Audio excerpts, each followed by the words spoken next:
એ રીતે સુનિલજી તમે જણાવ્યું બેંક્સ એનબીએફસીસ ખાસ કરીને બીએફએસઆઈ ઓવરઓલ એઝ અ સ્પેસ જે રીતે આપણને માર્કેટ માટે જોઈ રહ્યા છે, તો અહીંયા કઈ રીતે એક ઓપોર્ચ્યુનિટી તમે જોઈ રહ્યા છો બેંક્સમાં જોઈએ કે પછી એનબીએફસીની વાત કરીએ લોંગ ટર્મ માટેની જ્યારે ચર્ચા કરી રહ્યા છે? તો ચાંદી ઘણી વસ્તુઓ છે ને અત્યારે પ્રોપરલી એલાઇન થઈ ગઈ છે, બેંક્સ હોય કે એનબીએફસી ને. તમે જોશો 2025માં banks and NBFC has done better than the rest of the market. Okay, reason એ છે કે આરબીઆઈ ફર્સ્ટ રેટ કટ કર્યો ફેબમાં. મોસ્ટ પ્રોબેબલી નેક્સ્ટ ફ્યુ ડેઝમાં આરબીઆઈ પાછો બીજો રેટ કટ કરશે. સો એનું એક થશે નંબર 1. નંબર 2, 1 લાખ કરોડ રૂપિયા લોકોને આ ટેક્સ રિબેટથી આ ફાઇનાન્શિયલ યરમાં આવવાના છે.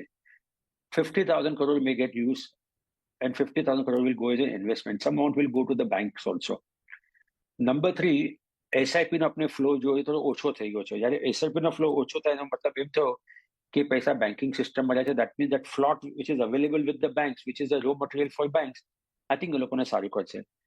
નંબર 4, ક્યાં ને ક્યાંક મને લાગે છે કે જે પ્રાઇવેટ સેક્ટરની જે કેપેક્સ સાયકલ છે જે અત્યારે સુધી because off rate of interest વધારે હતા, અનસર્ટન હતી, I think somewhere they will come and restart thinking that. So the corporate loan જે હતી બેંક્સની અત્યારે બહુ ઓછી છે. અને તમે જો વાંચશો જે સ્ટેટ ઓફ ધ ઇકોનોમી જે આરબીઆઈ નો જે રિપોર્ટ આવ્યો હતો માર્ચમાં, ત્યાં ક્લિયર કીધું કે કોર્પોરેટમાં હજી પણ થોડી ડિમાન્ડ લોન બુકનું બહુ ઓછું છે. I think that's where that will come back. So there are various levers that is available within the banks and NBFC. એ બધા બેનિફિટ કરશે. હવે એમાં તમારે કયું જોવાનું છે? I think આપણે જોયું છે કે one leading private sector banks ran into a problem and સારું એવું વેલ્થ ડિસ્ટ્રક્શન કર્યું. ડિસ્પાઇટ એ બેંક નીચે છે બટ નિફ્ટી બેંક 2025માં ઉપર છે as compare to Nifty 50.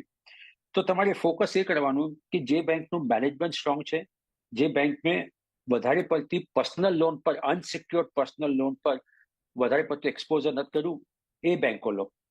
NBFCs stick to some of the large private sector NBFCs, private sector NBFCs.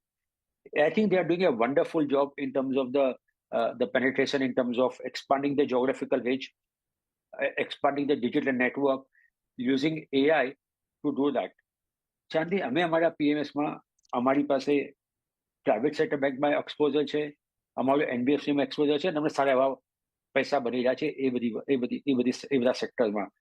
તો તમે આવી રીતે પ્લે કરશો અને કદાચ પીએસયુ બેંકમાં મને પણ લાગે અત્યારે પણ જો of course last couple of years has been extremely good for PSU bank. અત્યારે એવું નથી લાગતું કે એમાં કોઈ તમારે મોટા પૈસા નાખવાની જરૂર છે. અત્યારે તમને પ્રાઇસ ટુ બુક વેલ્યુ ઘણા private sector banks, in fact some of the housing finance companies actually તમે એ પણ જોશો તો they are available at a very good valuation. તમે રિટર્ન ઓન અસેટ્સ જો તો ખાસ એવો 3-3.5% જેવો છે.